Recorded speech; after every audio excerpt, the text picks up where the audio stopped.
and welcome to On Purpose. Today, I'm joined by Michael Hansen, the CEO of Cengage Group. Welcome, Michael. Thank you for having me, Kristen.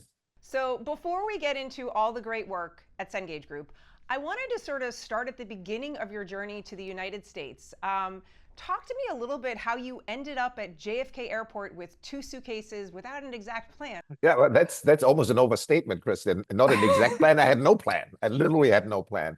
So I ended up proverbially on a flight from Germany. I was in Germany. I had studied law. I figured out I wasn't particularly good at it and I wasn't particularly interested in it. So I said, I got to do something else. And, at the time when I grew up in Germany, all television series were American. So I saw a series called Kojak, which some of our listeners might remember.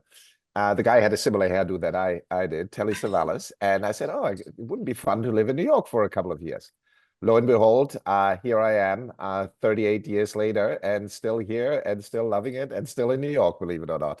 Absolutely. And you and I both went to Columbia Business School. And after business school, you ended up at the Boston Consulting Group. So what attracted you to BCG and what did you really take from your career there? I mean, now I can say it, Kristen, because, we obviously got the job, but I was surprised that anybody would come to a university or a business school and recruit people. That doesn't happen in Europe, right? You send out hundreds of application letters or emails or whatever, right? And then you hope that somebody calls you back. So I was really surprised. And what ultimately attracted me, I saw all these investment banks, and then what ultimately attracted me to BCG was BCG had this pioneering idea of opening an office in New York. And that, to me, sort of starting something from scratch felt cool. McKinsey was the 800-pound gorilla. I had the banks were all their clients. And, I remember it very vividly. I think I was employee number 8 or something like that in the New York office. And we were sitting on borrowed furniture from the Boston office. So it was a real pioneering spirit. And we didn't like the trip up to Boston where we had to report back how the business was doing. But other than that, we had a good time in New York, for sure. So talk to me a little bit about you led, a few of the practices there in the New York office. So tell me a little bit about what you led and sort of, what you think you learned from those experiences. Yeah. So, at BCG at the time, as I said, it was really pioneering. So we had to figure out a niche that wasn't fully occupied by the competition. And one thing we found was pharma and healthcare business that very well by now. And, there were a bunch of pharma companies, either in New York or New Jersey. And we really started to invest in them, invest in our knowledge about the space, et cetera. And what it really taught me is, many things. As I told you, I was a lawyer by background, where I really didn't have the tools, the business tools. And BCG was a wonderful place to learn all those business tools. But importantly, it also taught me about culture.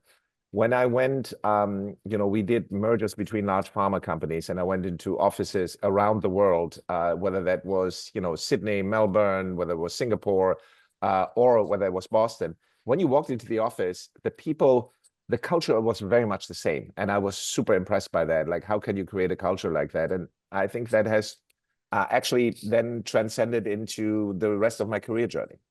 So you left as a partner running, I think if I remember, media and sort of e-business when you were there. What inspired you to go into industry and to leave there? And you started out focusing a lot on sort of turnaround situations. So what excited you about that? Yeah, the transformation or turnarounds was something that I was really interested in. I don't know. I think it goes back to my childhood, Kristen, as many things do. When people told me like, oh, this can't be done, I became really interested. It's not that I always succeeded, don't get me wrong, but I became interested to say like, I'm going to show them. I'm going to show them that it can be done. And sometimes it can be a really dumb idea, and sometimes it can actually work out. So, what really interested me when I went into line management, 2 things drove me. One, I really liked working with people and leading people. And, that is something that's easily said, but a lot of people ultimately find out that they don't want to do this. They don't want to do with the minutia of people, having issues in their lives, or how people are working together, or the psychology of an organization. And I liked that aspect of it. And the second thing I liked, particularly when it comes to turnaround situation, to sort of figure out a difficult, very few things are truly hopeless. Some cases, you can truly perform a turnaround. In some cases, you can get the business back into a stable situation. So it became somewhat of a particular interest and a specialty of mine. So when the Cengage opportunity came up, obviously it was a turnaround. But what in particular attracted you to the Cengage opportunity? Yeah, I'm smiling a little bit because you said came up. I think the truth of the matter was I spoke to the partner that had invested in Cengage 5 years prior. So Cengage was a division of Thomson, now Thomson Reuters, and it was their education division. And they needed cash to do the merger with Reuters. And they sold the education division. And it was the last deal before the financial crisis. It happened in 2007. The deal, in hindsight, we're also much smarter, was overpaid, over leveraged. We had an enormous amount of leverage on the business. And fundamentally, though, the biggest issue was that the business model was broken. And it comes back to what I said before. I asked a very close mentor of mine, I said, here's the situation. What do you think? He said, that's impossible. You can't fix the balance sheet and the business model at the same time. And I said to him, I said, like, there must be a way of doing it. He said, like, fine. I mean, if you want to try, I wouldn't do it. So I went in, and to some extent, he was right. It took way longer than I expected, but we did fix the balance sheet first. We did a Chapter 11 filing. We had the dubious distinction to be the largest bankruptcy in 2013 in the United States. And then we emerged from bankruptcy, and then we gradually started to shift the business model. And it took the better part of 6 years to do it, which was much longer than I had anticipated. So talk to me a little bit about where the Cengage Group is today and where you are on that journey, because the company has just transformed dramatically since when you took over. Yeah, I have to do a little bit of sort of before and after. So when I took over, the company was almost 99% dependent on one business, which was the higher ed business. To put it in layman's terms, is when you went to college, when I went to college, a lot of our listeners went to college, you went into the college bookstores, you bought the book that the professor decided that she or he wanted to use, and that was the end of it. And then you never looked at the books again. You may kept them or whatnot, right? And that was the only business that Cengage had, and that business was fundamentally flawed because the then publishers, of which we were one of the largest, had really overstayed their welcome in the business model, and they ratcheted up prices. I don't know whether you recall when you went to college how much you paid for a textbook, but you probably said, like, this is crazy. Why am I paying $85 or $90 or $100? Well, when I took over, the average price was $185. $185 for a textbook. So prices had gone up crazy. And what happens is what always happens, and people don't anticipate, is the student found a nifty way around it. And the nifty way around it was used and rental books. So the volume dropped out of the market. Everybody used books or rentals. Amazon got into the rental business. And we, as the originator of the content, made no money on used and rentals. None. So two things happened. One is we fixed that business model. We took this business model to digital. We played a volume game and lowered the price. So now our average price is $55. So $55 per course per student. That is a very acceptable price, lower than what you and I paid when we were in college. And it's now enhanced with digital features, test prep, simulations, etc. And the second thing we did, we diversified out of just higher ed. So now we have a very thriving online skills business. We have a thriving business that is English language teaching around the world. So we teach people the English language. So we have a very robust and diversified portfolio. So one of the big, I think, societal issues that you're heavily engaged in and that I love hearing your perspective on is sort of the obstacle we're now facing with regards to education versus employability. And just because you have a college degree doesn't necessarily mean you're employable. Talk to me a little bit about how you see that issue and where you really think we can make a difference there.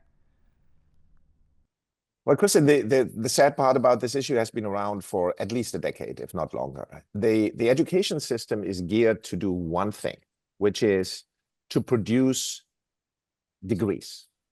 They don't necessarily care whether that degree actually teaches a skill that is relevant in the labor market.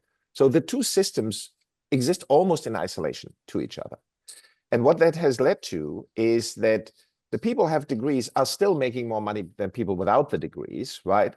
But only 25% of high school graduates in the United States will eventually get a degree. That number has not changed over the last 10 years. So 75% of the people have no degree, and they have an increasing skills gap with the labor market. They learn what they learn in high school. It's not enough. It's not relevant for the marketplace.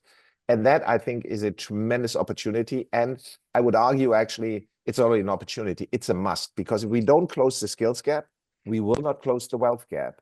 And we're going to continue to have this enormous bifurcation politically, socially in this country that we're seeing right now. So, what are tangible strategies that you're working on, and I know you've been advocating, in DC and around the U.S.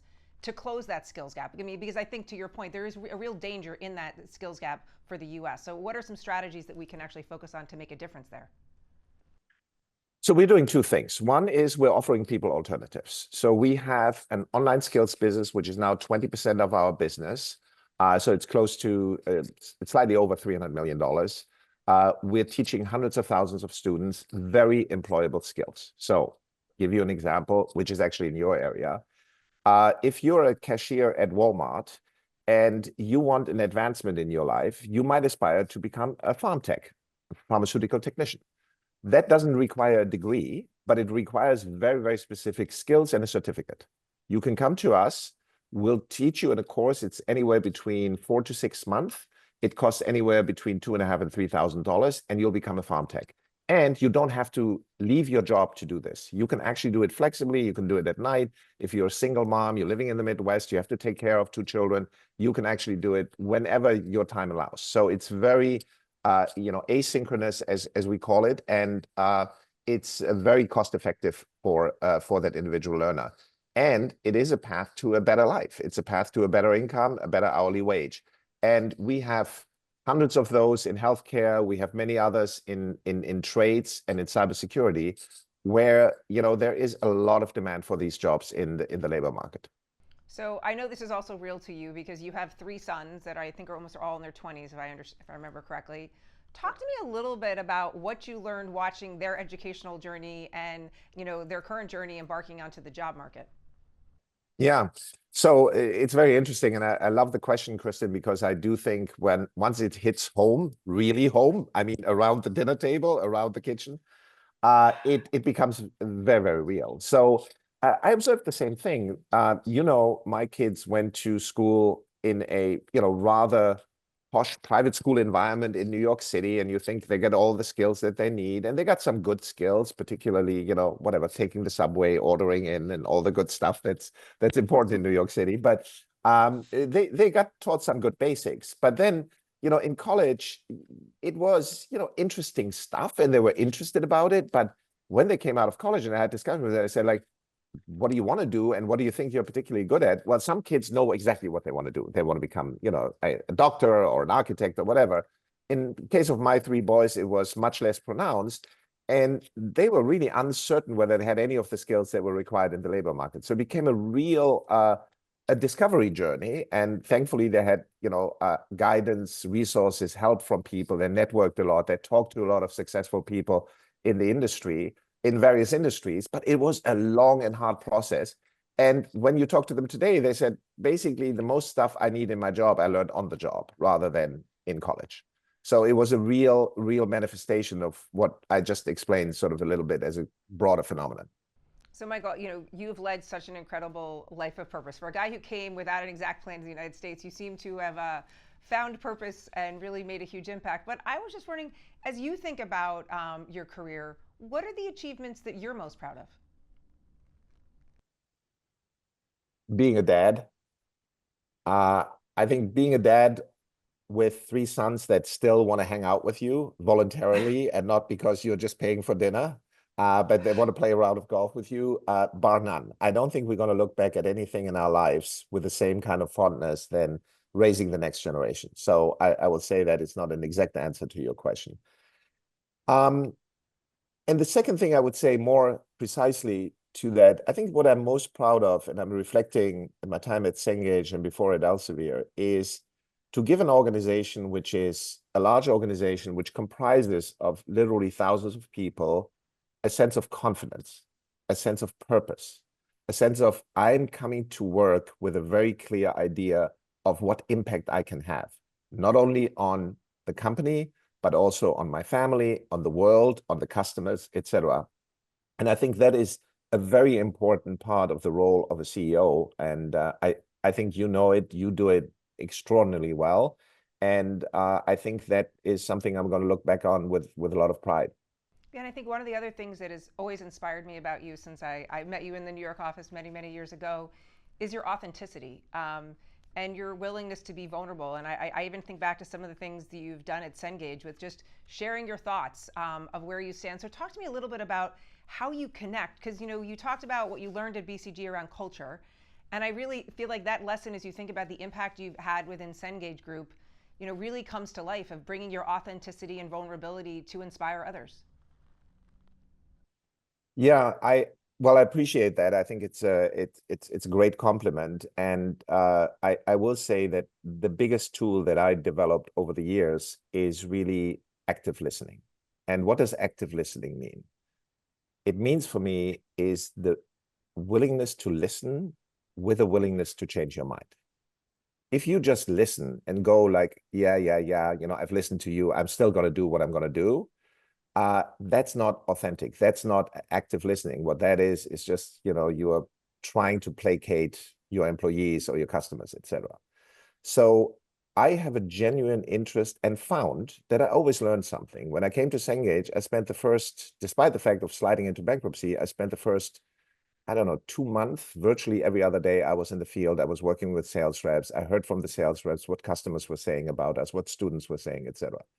And that ability to listen, I think, is absolutely crucial and has been crucial for me to then really authentically, as you said, say to people, look, I've heard you. Here's what I've taken on board. Here's what I'm not taken on board, because not everything people tell you is the right thing to do. You synthesize it, but then people feel truly heard, and then people will follow. People will say, he listened, he or she listened, he listened, and I had the chance, I had an impact in some cases, but that's what I want to really feel about me being in this company, being heard in this company. Well, look, Michael, I want to thank you for joining me and obviously for inspiring me for so many years. And I want to thank you all for joining us for this edition of On Purpose. We look forward to seeing you again next time.